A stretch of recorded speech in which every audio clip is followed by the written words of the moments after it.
Le ministre Mamani Nassiri a insisté sur la rigueur et l'effort personnel. Le reportage de Youssouf Diakité. Ils sont plus de 20 000 candidats sur toute l'étendue du territoire national, dont 500 à Bamako, à postuler pour le concours direct de recrutement des enseignants dans la fonction publique des collectivités territoriales. Et la première enveloppe est ouverte ici par le ministre délégué chargé des réformes politiques et du soutien au processus électoral, représentant le ministre de l'administration territoriale. Nous sommes au lycée Askia Mohamed. Les conditions sont un peu difficiles quand même pour 684 postes à pourvoir. Il y a 20 650 candidats. Donc c'est une épreuve difficile, mais nous souhaitons bonne chance à chaque candidat. Et les ordres d'enseignement concernés, c'est l'enseignement secondaire, l'enseignement fondamental, l'éducation préscolaire et spéciale, le ministre de l'Éducation nous dit spécialisée. Pour la circonstance, le ministre Nassiri était soutenu par celui de l'Éducation nationale. Je vous l'annonçais dans les titres. Le ministre de la Réconciliation, de la Paix et de la Cohésion sociale est en visite dans la capitale du Selgem. Le général de corps d'armée Ismaël Ouagé a rencontré les communautés bénéficiaires du projet Malidenko pour leur donner la bonne information sur le projet qui contribue au bien-être de la population. Le ministre Ouagé a exhorté les populations des communes bénéficiaires à s'approprier l'approche développement conduite par la communauté. Le projet Malidenko est soutenu par la Banque mondiale. De Taoudini, la correspondance de Fousseni Samaki et de Yacouba Kone. La mise en œuvre du projet Malidenko nécessite la clarification de certaines notions importantes pour les différents acteurs. C'est ce qui justifie cette rencontre d'information et d'échange entre le ministre de la Réconciliation, de la Paix et de la Cohésion sociale et les communautés de la région de Taoudini. Cette rencontre était nécessaire dans la mesure où le projet Malidenko, dans sa phase de mise en œuvre au niveau de Taoudini, n'était pas suffisamment comprise. Je pense à raison que et l'administration et la délégation spéciale de la région de Taoudini n'avaient pas été suffisamment briefés par le ministère en charge, ce qui a fait qu'il y avait quelques incompréhensions. Notamment le pourquoi du projet, quelle est l'appropriation du projet, quel est le choix de communes, surtout qu'il y a sur 30 communes, c'est 10 communes qui ont été prises en compte pour le projet. Quel a été le choix des fractions? Quel est le rôle des collectivités? Le projet Malidenko est un projet porteur d'espoir pour les populations en proie au chômage de jeunes. Nous n'avons pas l'intention d'égrener la liste des retombées du projet, loin s'en faut. Nous constatons, au vu des premières actions, les bénéfices liés à l'emploi des jeunes. 42 jeunes de Taoudini ont été recrutés. Leurs revenus pourraient avoir un effet induit sur leur famille et au-delà. Ainsi, les bénéficiaires des 146 villages, quartiers et fractions des 10 communes retenues dans la région de Taoudini sont mieux renforcés sur l'approche DDC, développement conduit par la communauté. Les éléments d'explication nécessaires dont les fractions avaient besoin ont aussi été partagés. Et à la fin, il a été demandé aux fractions de s'approprier ce projet et de faire en sorte que ça soit une réalité pour le bien-être de leur propre communauté. Et l'administration et la délégation spéciale ont aussi compris, ont vraiment soutenu le département dans sa démarche et se sont engagés comme d'habitude à soutenir toute initiative qui va pour le bien-être des populations. Le projet Malidenko, fruit du partenariat entre la Banque mondiale et l'État malien, vise l'implication des populations dans les domaines de l'éducation, la santé, l'assainissement, l'agriculture, entre autres. Les rangs de l'armée malienne s'agrandissent avec la fin de la formation des nouvelles recrues du contingent 2023. Les jeunes militaires qui viennent de boucler leur formation commune de base à Gao sont désormais aptes à servir la nation. Ils ont été présentés au drapeau ce vendredi 26 septembre 2025 à Gao. La cérémonie s'est déroulée en présence de notre reporter Aliou Idrissa Meiga. Ils sont au nombre de 445 recrues du contingent 2023, dont 19 personnels féminins à boucler leur formation commune de base au centre de Gao. Ce contingent 2023 est composé de l'armée de terre, armée de l'air, la garde nationale, la gendarmerie, du génie militaire, de la transmission des télécommunications et de l'informatique des armées, les services de santé des armées, de la protection civile et de la police nationale du Mali. L'objectif visé était de former des soldats de deuxième classe afin qu'ils puissent se mettre au service de la nation par l'exécution des missions régaliennes qui les seront confiées. Les axes de formation sur lesquels cette session a essentiellement été consacrée sont les suivantes. Il s'agit de l'éducation physique et sportive, la formation militaire générale, la formation opérationnelle composée de la formation tactique et technique, et la culture militaire. Le chef du centre de formation commune de base de Gao n'a pas manqué de rappeler aux jeunes soldats les missions qui les attendent. Chers soldats, le parchemin qui vient de vous être remis est le couronnement de 6 mois d'efforts physiques, mental, intellectuel, d'organisation et d'assiduité aux différentes activités de formation dans un environnement opérationnel très contraignant. Vous avez fait le choix de consacrer votre vie à la protection des personnes et de leurs biens. Gardez constamment un certain degré d'alerte. Faites vôtre la protection mutuelle de celle de la population haute. Les vastes sentiers de réforme voulus par les plus hautes autorités de la transition de notre pays, à savoir l'acquisition de matériel, la modernisation de notre armée, le recrutement, nous commandent engagement, détermination, loyauté et esprit de sacrifice. Le peuple aujourd'hui plus que jamais debout comme un seul homme, en sa façon sur les remparts, ces actes hautement patriotiques doivent nous galvaniser. Au cours de cette cérémonie de sortie, les 3 premiers ont reçu des attestations. Le soldat de 2e classe Abdoulaye Ouedraogo est désigné major de la promotion. Les 10 meilleurs tireurs ont aussi reçu des cadeaux. Les jeunes recrues ont prêté serment devant le drapeau avant de procéder à des démonstrations en démontage et remontage d'armes, en instruction sur le tir au combat et en self-défense. Pour la circonstance, le public qui a effectué le déplacement a été émerveillé par une représentation scénique du nom Askia et du sigle AES proposé par les jeunes militaires désormais prêts pour la défense de la patrie.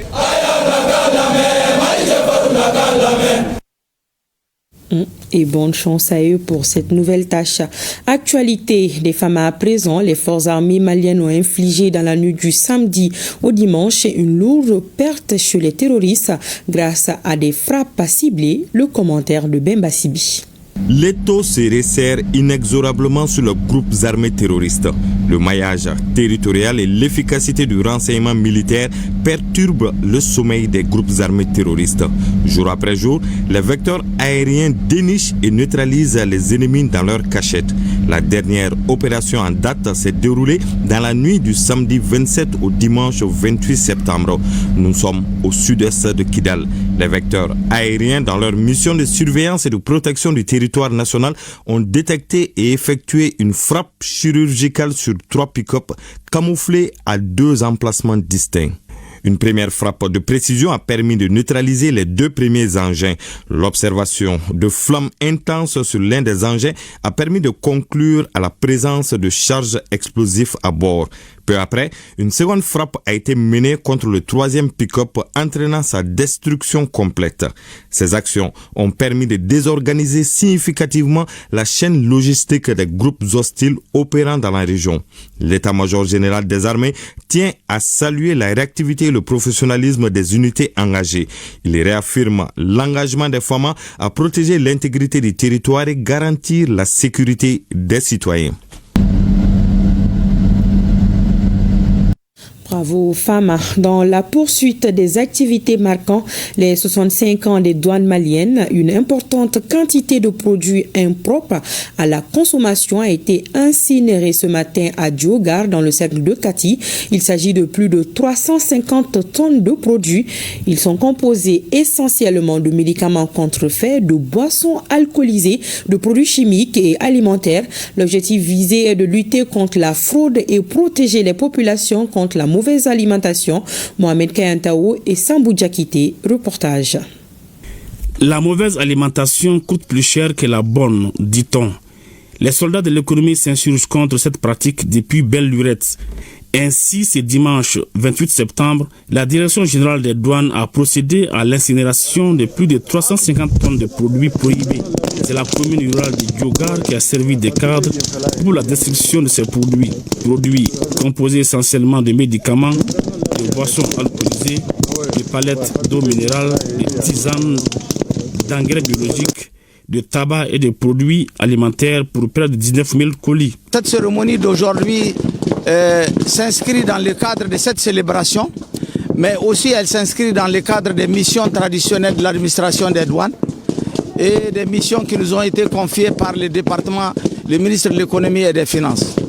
Au titre de ces missions, la réalisation des recettes douanières, la protection de l'économie nationale et la réalisation des réformes douanières. Il est aujourd'hui incinéré les médicaments et les produits pharmaceutiques qui sont impropres à la consommation et qui démontrent effectivement la vision des plus hautes autorités à assurer la santé de notre population.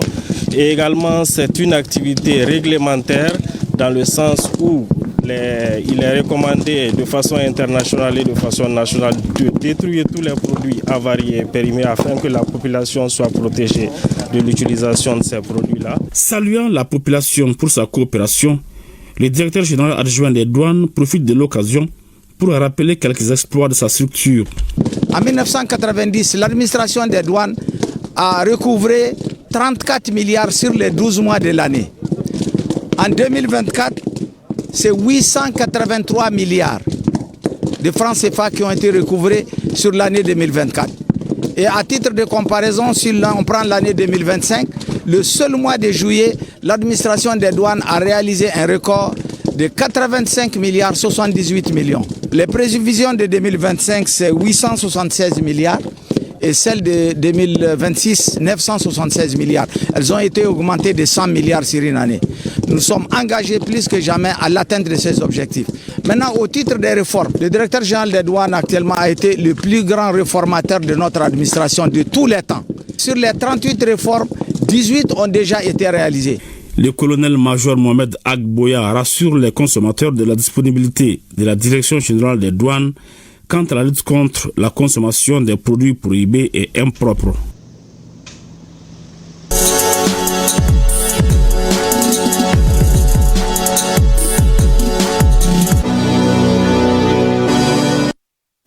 Oui, vous l'aurez compris, nous arrivons à présent au grand format de la rédaction et cette question qui taraude les esprits, l'IA pourrait-il remplacer le journaliste? Les professionnels du métier répondent par le négatif. L'IA facilite des tâches au point qu'elle est devenue un outil incontournable pour certains journalistes. Les plus utilisés sont ChatGPT et Gemini. De nos jours, bon nombre de journalistes ont recours à cet outil numérique pour rédiger leurs articles. Quand l'IA bouleverse le monde, c'est un reportage de Awa Traori. Voilà ChatGPT, parce que c'est une machine, vous lui posez des questions, il répond. Je peux avoir une information de 10 lignes sur la sécurité du Mali. Voilà, j'ai posé la question comme ça à la machine et je clique ici et l'information que l'IA va me donner, voici, en 10 lignes. Le journalisme, une science, une profession, consiste à collecter, vérifier, traiter et diffuser l'information au grand public via les médias. Un univers où s'entremêlent passion et inspiration, laissant libre cours à la créativité du journaliste. Tout comme dans les autres domaines d'activité, l'intelligence artificielle s'incruste et prend de l'ampleur dans le monde du journalisme. Le journalisme et l'IA sont devenus incontournables dans la pratique même de cette profession. Depuis l'apparition de l'IA, également, nous avons même constaté chez nous au Mali, beaucoup de journalistes l'utilisent.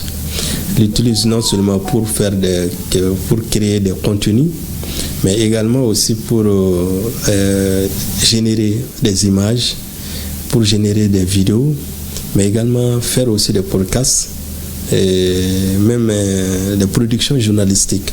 Et c'est un fait qui est réel. L'intelligence artificielle est venue nous faciliter la tâche à certains niveaux.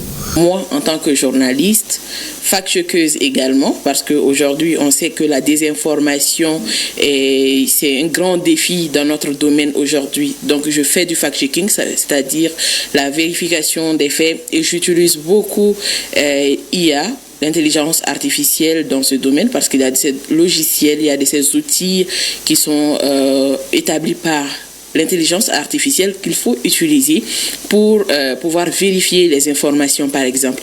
Autrefois, on reconnaissait le journaliste par son calepin et son stylo, assis sur son bureau, plongé dans ses pensées, rédigeant son article. De nos jours, ce cliché est remplacé par des ordinateurs et des tablettes dans lesquels sont incorporés des logiciels d'intelligence artificielle. Ces outils de dernière génération facilitent l'exécution des tâches quotidiennes d'après ses utilisateurs. Les journalistes aussi utilisent l'IA pour l'assistance. Ils se font assister par l'intelligence artificielle, non seulement pour faire des corrections, mais également pour générer des images pour fin d'illustration. Les constats que nous faisons, ChatGPT est en tête parmi l'IA les plus utilisés par les journalistes. Ensuite, certains aussi utilisent Gemini et d'autres aussi l'utilisent Echristor.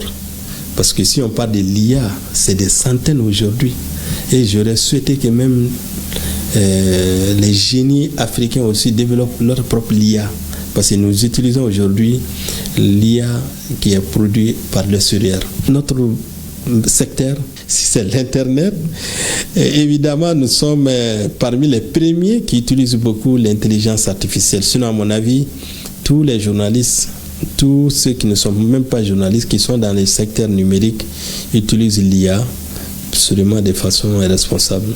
C'est des outils qui sont là, qui nous aident dans la rédaction, qui nous aident à faire nos textes, et pas que ça, à adapter nos textes à nos publics cibles.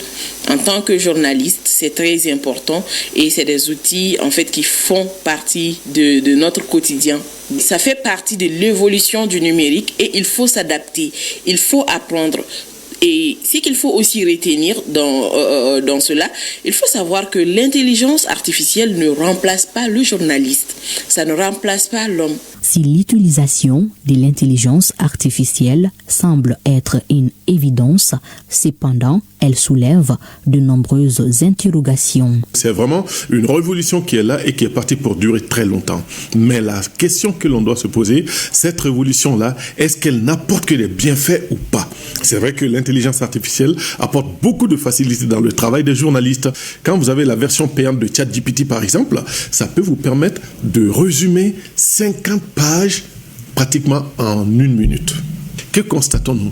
Nous avons souvent des journalistes qui écrivent 80 à 100% de leur papier grâce à l'apport de l'intelligence artificielle, ce qui est formellement interdit. Car dans chaque média, on doit avoir une charte qui régit l'usage de l'IA en tant que tel.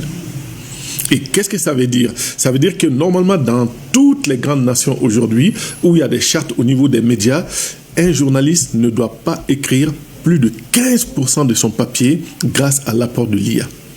Au-delà de 15%, on va parler d'une production synthétique, ce n'est plus une production authentique.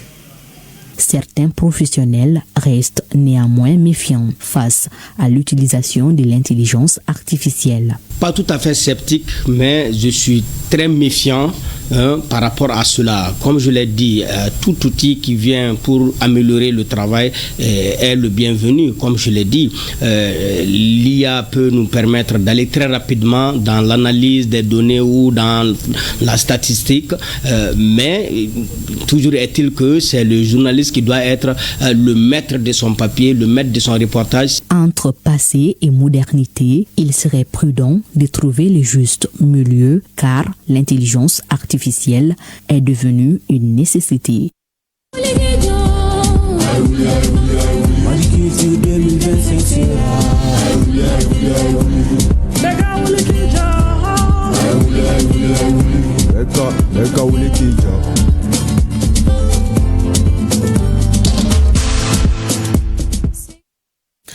Année de la culture, le RTM joue sa partition à travers plusieurs initiatives et tenues vestimentaires grâce à certains de ses prestataires. Et c'est cela aussi la passion du service public. Les étudiants du Conservatoire des Arts et Multimédia Balafaseke Kouyaté remettent une sculpture géante de 7 mètres de haut au président de la transition pour son initiative de décréter 2025 année de la culture. Ce chef-d'œuvre a été conçu par les étudiants en arts plastiques et en design. Ils ont présenté l'œuvre au cours d'une soutenance collective. Découvrons cette sculpture dans ce reportage de Cheikh Oumar Sangari. Le directeur du Conservatoire des Arts et Métiers Multimédia Balafaseke Kouyaté remet symboliquement le monument de la cohésion sociale au ministre de l'Artisanat, de la Culture, de l'Industrie hôtelière et du Tourisme pour le président de la transition, le général d'armée Assimi Goïta. Ce monument, c'est, comme on le dit en Mambara, c'est-à-dire qu'ils ont travaillé avec des milliers de points de soudure pour montrer avec une calebasse qui est tenue par des fils du Mali, de Kaï à Kidal, qui tiennent debout sur les remparts. Nous sommes tous aujourd'hui unis, déterminés et résilients pour vraiment porter haut l'unité nationale de notre pays. Porter l'unité nationale par le biais d'une union autour de la patrie, c'est l'essence de cet impressionnant travail artistique essentiellement réalisé à base de fer. Des esquisses à l'œuvre finie, tout a été conçu sur place par 20 étudiants, dont 13 plasticiens et 7 designers de la 3e année licence de la promotion 2023-2024 du Conservatoire des Arts Balafaseke Kouyaté. Nous avons dégagé les plans sur le sol d'abord et maintenant donné l'opportunité aux étudiants de faire le détourage des métaux sur ces différents plans posés sur le sol déjà. Une fois qu'ils ont terminé de faire ça, ils ont procédé au soudage des différents rondelles qu'ils ont dégagées et fixé les différents métaux par-ci, par-là. Et enfin, ils ont réussi à faire l'assemblage final donc pour donner l'armature finie qui est déjà debout. Après ces étapes-là, il est arrivé l'étape de l'habillage dont le département de design était chargé aussi de faire. Mais nous avons collaboré en parfaite harmonie avec le département art plastique. La sculpture géante est composée de 9 personnages en position debout, les mains levées pour soutenir ensemble une calebasse représentant le Mali. L'œuvre raconte notre histoire marquée par des hauts et des bas, mais toujours soutenue par une solidarité agissante et un grand patriotisme. Les personnages incarnent notre diversité et on y trouve un enfant en marche levant la main pour se joindre aux aînés, comme pour dire que le combat pour le Mali est une responsabilité générationnelle. L'ensemble fait 7,5 mètres de haut pour une envergure de 4,5 mètres. C'est 9 personnages et il y a 4 personnages qui font à peu près 7 mètres de hauteur. 7 mètres de hauteur plus la calebasse. Ok? Les restes, 6 mètres, 4 mètres, 2 mètres même. Au-delà d'un travail artistique, ce monument est une invite à l'action et à la responsabilité collective face à la crise que le pays connaît.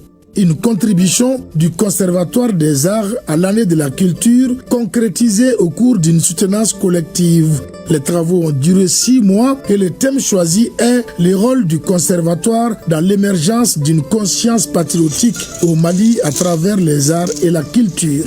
Généralement, dans toutes les structures universitaires, alors les soutenances sont personnelles, n'est-ce pas? Et ça demande beaucoup d'efforts, c'est vrai, c'est normal. Mais dans une école d'art comme le conservatoire, il faut innover. Et nous avons voulu vraiment innover en mettant ensemble les étudiants par groupe, des sections, des filières, pour qu'ils travaillent en fait sur ces thèmes-là. 35 000. Justement, la soutenance collective a aussi concerné la section théâtre.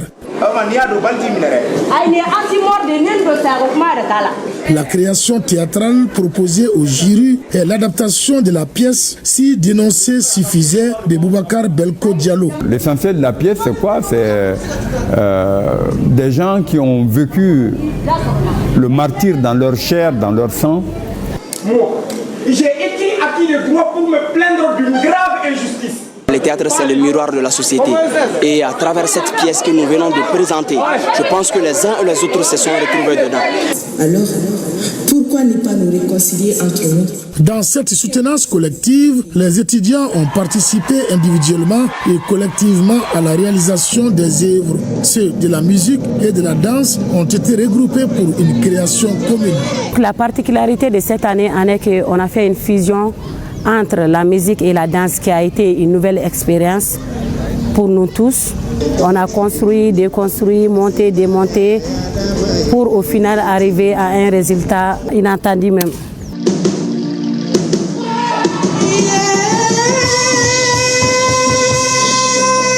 Chaque tableau, il y a une musique, un pas de danse, de sorte que le tableau soit vraiment bien aperçu et créer un sentiment que les gens se sentent en réalité en train de vivre ce qui se passe. À partir des arts plastiques que nous avons vus, qui était une œuvre magnifique et qui traduisait l'opinion même de la conception de notre empire, l'empire du Mandé. Et ensuite, la pièce de théâtre qui nous a été présentée et après le spectacle que nous avons vu avec la musique, le chant et la danse, c'est le sommet.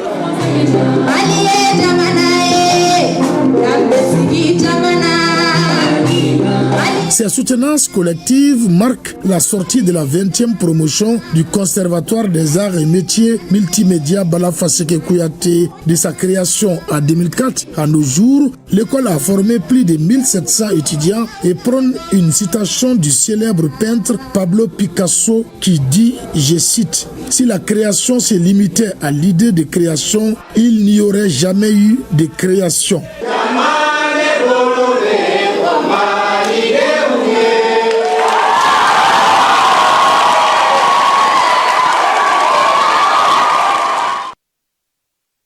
Voilà, bravo à ces étudiants qui sont l'avenir du pays, que cette initiative inspire d'autres acteurs qui évoluent dans l'ombre de la musique. À présent, avec un artiste qui est le trait d'union entre le sud et le nord, il s'appelle Modibo Adama Keïta. Il est l'incarnation de l'unité nationale.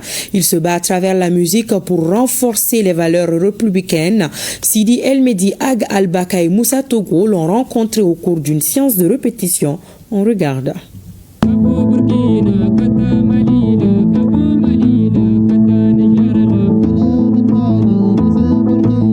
Non, vous ne rêvez pas. Ce jeune artiste musicien qui chante parfaitement en Bamanankan et de Kidal, d'un père Keïta et d'une mère Wallet. Modibo Adama Keïta est né en 1996 à Bamako. Comme le dit Pierre Corneille dans le Cid, aux âmes bien nées, la valeur n'attend point le nombre des années. Notre icône du jour a eu un point faible pour la musique très jeune. Auteur de plusieurs titres qui mêlent nostalgie d'une vie apaisée et engagement pour consolider les brassages culturels, une richesse inestimable de notre pays. Mon amour pour la musique a commencé depuis que j'étais très jeune, à l'âge de 14 ans. J'écoutais la musique d'Ali Farka, la musique de Tina Riwin. C'est de la musique qui fait passer des messages, la cohésion, la réconciliation. Vraiment, j'ai beaucoup adoré la musique. C'est à travers ça que j'ai commencé à composer mes propres mélodies pour commencer à jouer ma propre musique. C'est une chance pour que vraiment les gens sachent que tu peux être du nord et du sud en même temps. Tu as des parents au nord, tu as des parents au sud. C'est un lien qui s'est créé entre le nord et le sud. Donc, tu restes comme un ambassadeur entre le nord et le sud. Le jeune Modibo à cheval entre le sud et le nord nous rappelle la nécessité de fédérer nos efforts pour la construction de notre nation, car ce qui nous unit est plus fort et plus durable que ce qui nous divise. J'ai sorti un album composé sur la réconciliation, de vivre ensemble et la cohésion sociale. Donc, c'est un album dans lequel vraiment je cite tous les ressortissants du nord, du sud, du centre à se donner la main pour faire face aux seuls défis auxquels nous faisons face actuellement.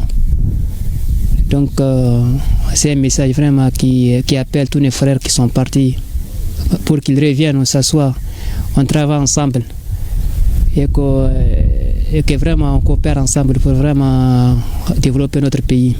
Perçu comme la nouvelle voix montante de la musique malienne à Kidal, Modibo Keïta évolue au sein du groupe Itra Nadar, autrement dit les étoiles de l'Adar. Il incarne une vision républicaine engagée pour la paix au Mali et dans l'espace AES.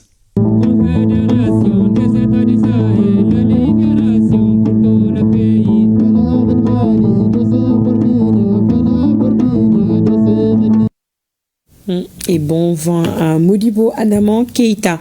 Les rendez-vous culturels pointent à l'horizon. Sikasso s'apprête à accueillir le Burkina Faso et la Côte d'Ivoire à partir du 9 octobre, date de l'ouverture de la 9e édition du Festival international Triangle du Balafon. Les troupes devant représenter le Mali sont connues. Il s'agit des troupes d'Ambé de Bougouni, Faboé de Katele Sidi et une troupe de Bamako. C'est ce que nous disent Yourubala Diabaté et Taïro Konati. C'est un rendez-vous culturel d'envergure internationale qui réunira pendant 3 jours à Sikasso les troupes de Balafon venues du Burkina Faso, de la Côte d'Ivoire, de la Guinée et bien entendu du Mali, berceau du Balafon. Le Niger est pays invité. C'est pour sélectionner les 3 groupes qui porteront la voix du Mali qu'un casting est organisé pour départager les 8 formations en liste en prélude au festival Triangle du Balafon. Déjà, les organisateurs sont à pied d'œuvre pour garantir la réussite de l'événement. Sikasso déjà est reconnu comme la capitale mondiale du Balafon et nous voulons pérenniser ça.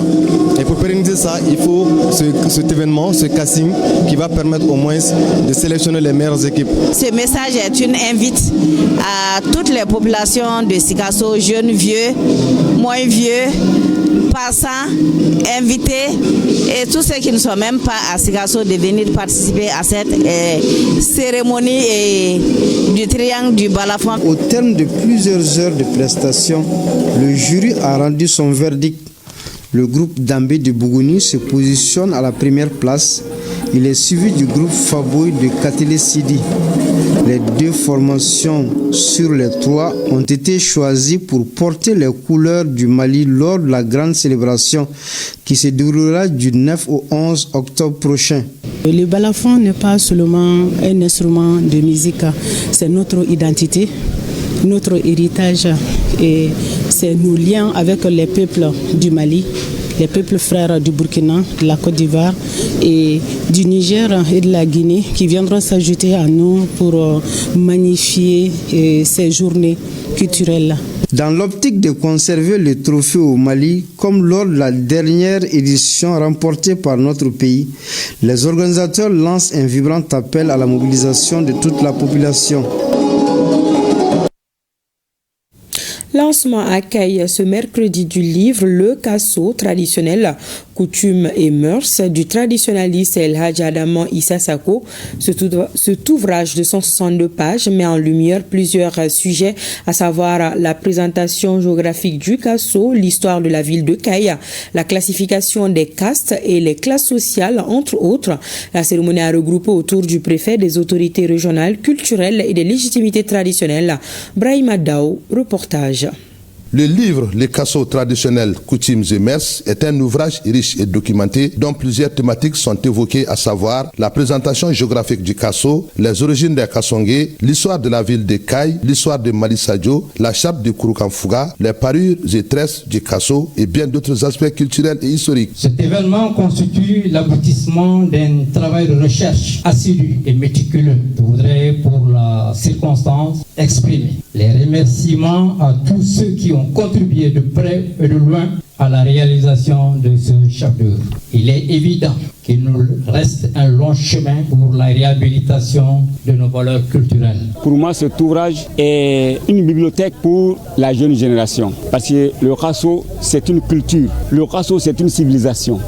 Et cela, le tout a été matérialisé dans ce document. Ça parle à la jeune génération. Je pense que c'est quelque chose qui va rester, qui va illuminer nos cœurs. Après plus de 10 ans de recherche et de rédaction, l'auteur de ce bel ouvrage, Les Kasso traditionnels, coutumes et mœurs, s'est dit fier et soulagé. Un peuple qui n'a pas de culture n'a pas de vie. C'est pourquoi le peu que je connais, le peu que j'ai travaillé, j'ai beaucoup travaillé comme je l'ai dit. J'ai fait 8 éditions de festivals de musique, chant et danse du Rasso. Le Rasso a parlé, le Rasso a enregistré, le Rasso a dansé, le Rasso a chanté. C'est au-delà de ça, pour ne pas laisser mourir tous ces aspects, que j'ai enfin décidé, depuis plus de 10 ans, que j'ai essayé de faire ce livre. Cet ouvrage de 168 pages est le premier projet d'El Hadj Adama Issa Sako, technicien des arts sorti de l'Institut national des arts de Bamako, intellectuel et griot de souche. L'ouvrage permettra d'avoir un aperçu sur les grands événements du Kasso.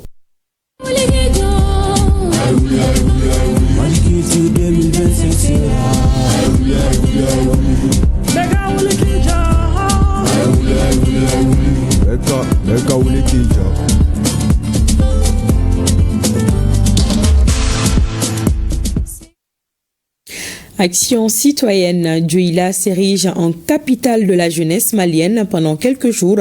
Les jeunes s'adonnent à des activités citoyennes. Ce dimanche matin, ils ont procédé à la clôture de l'amphithéâtre de Djouila et d'autres travaux d'investissement humain dans la ville sont également au programme des vacances citoyennes 2025 de Djouila. Les précisions de Moustapha Dzoumia et Alassane Sankari.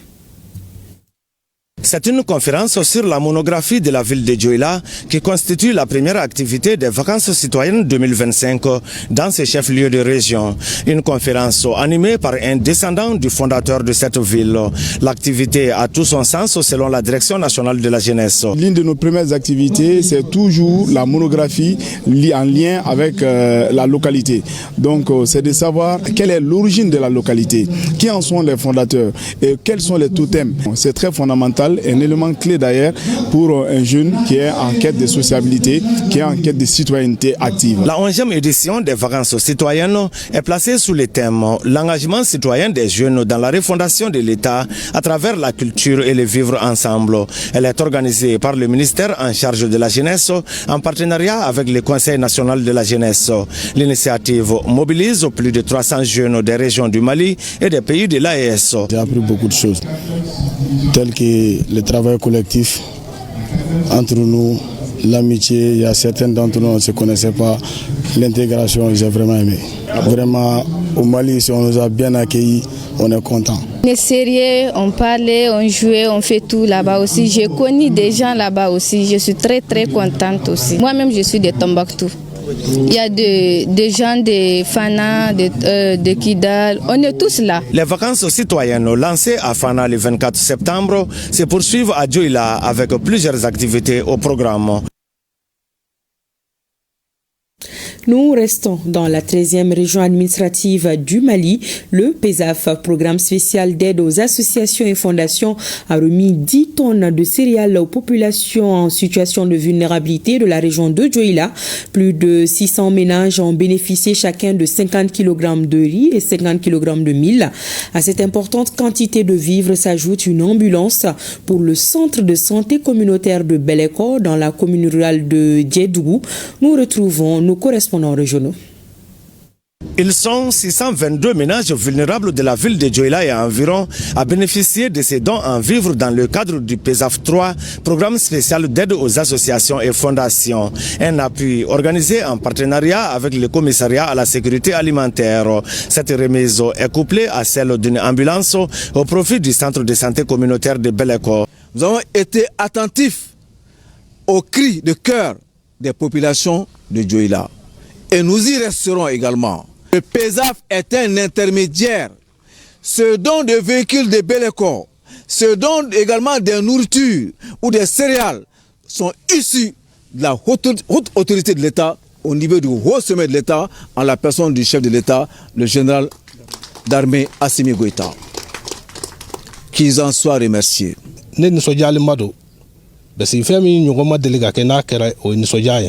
Je suis un maire très comblé aujourd'hui parce que nous étions dans le besoin d'une ambulance depuis plus de 10 ans. Ce véhicule va donc nous permettre de transporter nos malades dans de bonnes conditions. Ces malades étaient transportés dans des mototricycles pour faire plus de 40 km. Les bénéficiaires des céréales sont des personnes en situation de handicap, des déplacés internes, des veuves et d'autres personnes vulnérables. L'opération bénéficie de l'accompagnement de la Direction régionale du développement social et de l'économie solidaire ainsi que des autorités administratives. Cette ambulance va permettre de faciliter l'évacuation des cas d'urgence vers les différents CSRF. Les céréales ainsi octroyées aux courses vulnérables permettront à ces pousses de gérer la période de soudure pour pouvoir faire face aux activités champêtres. Donc nous remercions beaucoup le projet PESAF. Le président de l'association des personnes handicapées de Dioïla a remercié le PESAF 3 pour son appui. Il a aussi sollicité l'accompagnement en moto et bicyclette pour certains membres de son groupement. Les relations entre le Mali et la République démocratique du Congo sont excellentes et les deux parties vont continuer à travailler à l'amélioration des conditions de séjour de leurs ressortissants de part et d'autre.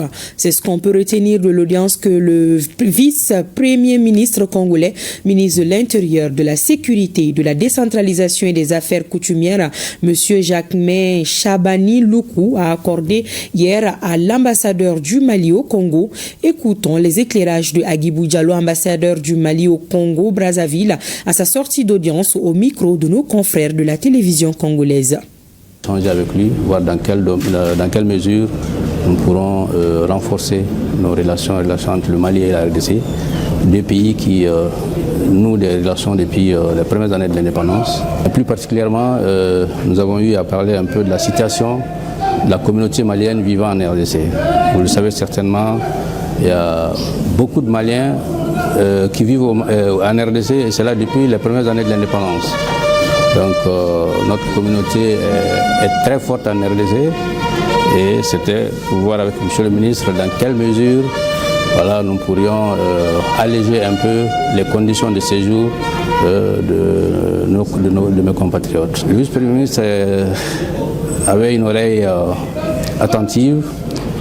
Il a bien noté mes préoccupations et il se propose dans les jours à venir, en rapport avec le président de la communauté malienne qui est à ma droite, de pouvoir recenser les préoccupations et les difficultés que rencontrent les Maliens pour pouvoir en tout cas apporter des solutions idoines. La relation entre les deux pays ne souffre d'aucune difficulté.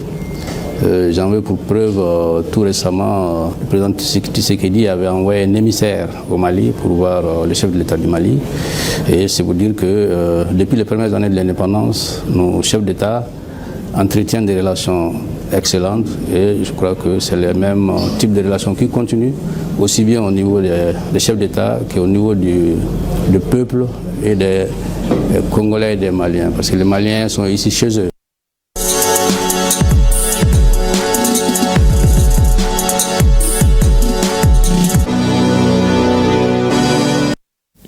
C'est l'heure du sport dans cette édition. Je reçois dans ce studio Abdul Karim Kaba. Bonsoir. Bonsoir. Très ravi de te retrouver. Le plaisir partagé. Cette bonne nouvelle sportive, les Rouges de Bamako sont qualifiés pour le second tour préliminaire de la Coupe de la Confédération. Le Djoliba AC s'est imposé cet après-midi 1-0 face au Abia Warriors FC du Nigeria. Et oui, c'était donc face à Abia Warriors du Nigeria. Score final 1-0, but marqué par Ray Cissé à la 30e minute, compte rendu à du matin. Engagé cette année en Coupe de la Confédération, contrairement à l'année dernière où il a participé à la Ligue des Champions et réalisé une performance historique en atteignant la phase de groupe de la prestigieuse compétition, une première pour un club malien, le Djoliba Athletic Club recevait ainsi le club nigérian d'Abia Warriors ce dimanche au compte de la match retour du premier tour préliminaire de la Coupe de la CAF. En ballottage favorable suite à son match nul, un but partout au Nigeria il y a une semaine, le Djoliba Athletic Club, avec un effectif assez remanié cette année et un nouvel entraîneur, démarre fort la rencontre. À force de pousser les Rouges de Bamako, vont réussir à ouvrir le score. À la suite d'un énorme travail de Mohamed Lamine Sissoko à la 31e minute, Ray Cissé, idéalement servi, plat du pied, bat le portier nigérian. 1-0, score à la pause. De retour de la mi-temps, le match est âprement disputé. Les Djolibis vont connaître des petits moments de faiblesse Et l'équipe d'Abia Warriors, qui va avoir quelquefois la maîtrise du jeu, va tenter d'égaliser, mais en vain. Les Rouges de Bamako vont se réorganiser et reprennent le jeu à leur compte et passent à côté de l'aggravation du score plusieurs fois. Finalement, la partie se termine par ce score d'1-0 en faveur des Rouges de Bamako. Il fallait déjà chercher à sauver l'essentiel pour nous se qualifier. Donc en première mi-temps, on avait demandé aux jeunes gens d'aller les chercher plus haut pour essayer de scorer, et puis après, en deuxième mi-temps, les laisser venir pour procéder par contre. Le Djoliba Athletic Club passe ainsi le premier tour préliminaire et croisera au second tour dans 3 semaines l'USFA du Burkina Faso.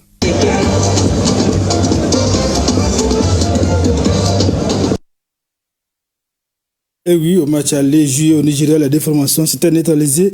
Un but partout. Donc, au tour suivant, le Djoliba rencontre du Burkina Faso. En Ligue des Champions, le représentant malien, le stade malien de Bamako, a gagné hier contre les Centrafricains de l'AS Tempête Mokaf au stade de 26 mars de Rimadjo. Le Blanc l'emporte 2-0 au match aller joué le week-end dernier à Douala.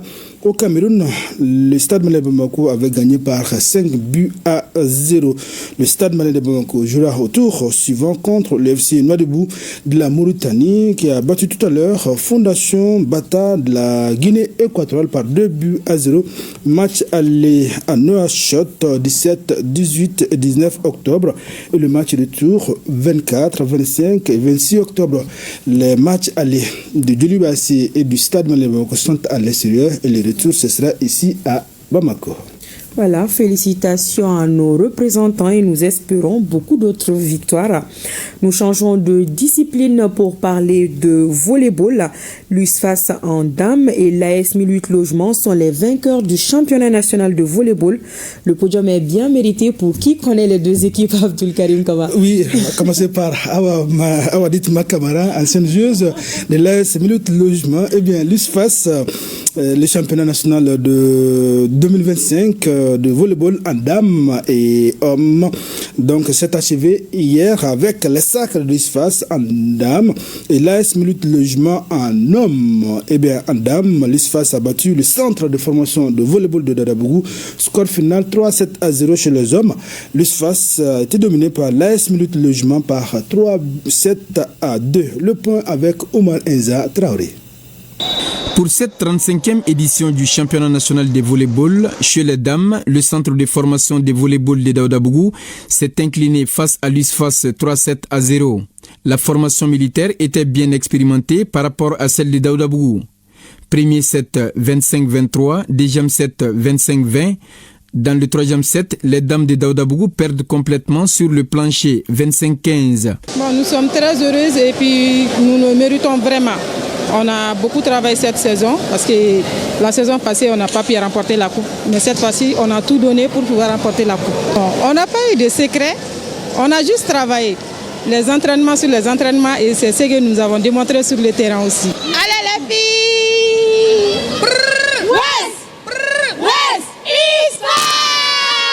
Sur le tableau masculin, dès l'entame du jeu, les hommes de l'USFAS et leurs adversaires des 1008 Logements affichent de part et d'autre la volonté de gagner la partie. Cependant, le premier set sera remporté par les militaires 25-23. Au deuxième set, les 1008 Logements réagissent 26-24 en établissant la parité, soit un set partout. L'USFAS domine le troisième set 25-21, soit 2-7-1. La détermination des hommes des 1008 Logements va porter fruit en établissant la parité à nouveau 27-25, soit 2-7 partout. Ainsi, il va falloir jouer la prolongation. En tie-break, pour départager les deux formations, les meilleures tentatives étaient du côté des joueurs des 1008 Logements en remportant la partie 15-7, soit 3-7-2. Ça n'a pas été facile, mais vu qu'on s'est préparé physiquement, voilà, dernière minute, avec nos coachs expérimentés, on nous a donné quelques tactiques. Inch'Allah, on va se préparer durant ces 3 mois pour la Coupe du Mali. Aujourd'hui, comme vous le constatez, avec le contexte actuel, malgré toutes les difficultés, les jeunes ont accepté de se déplacer pour être là, pour jouer, afin que le volleyball puisse se promouvoir. A noter que pour cette 35e édition du championnat national de volleyball, 9 équipes chez les dames et 13 équipes chez les hommes ont joué la compétition. Chez les dames, l'USFAS remporte le trophée plus la médaille en or, suivi du centre de formation de volleyball de Daoudabougou avec la médaille en argent. Sikasso remporte le 3e prix avec la médaille en bronze. Chez les hommes, l'AS 1008 Logements est vainqueur du championnat avec la médaille en or. L'USFAS se classe 2e avec la médaille en argent. Et l'AS Commune 5 est 3e avec la médaille en bronze. Oui, la promotion du volleyball, comme annoncé. Oui, la promotion du volleyball, comme annoncé par le premier vice-président de la Fédération malienne de volleyball, c'est Idrissa Maïga. A rappelé que 16 équipes venues des ligues régionales du district de Bamako ont pris part à cette compétition. Awadit Makamara, un mot de handball pour terminer avec la Coupe du Mali. Les finales se jouent chez lundi en dames. Sigui jouera contre le centre omnisport de l'Afiabou et en homme, l'USFAS rencontrera le centre omnisport de l'Afiabou. Ces rencontres sont prévues donc demain à partir de 15h30. Ce sera du côté du stade Mamadou Konaté. Voilà, c'était un plaisir de vous accueillir pour l'actualité sportive à Abdul Karim Kaba. Merci. Merci. Et c'est la fin de cette édition. Merci de votre attention. Pensée spéciale à nos femmes. Bonsoir.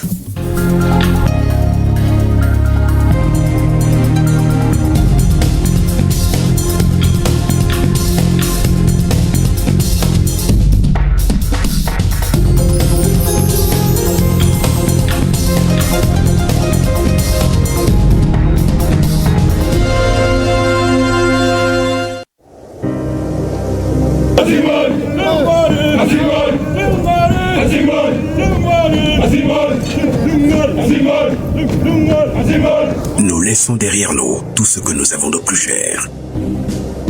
Enfants, épouses, amis, pères et mères. Fièrement,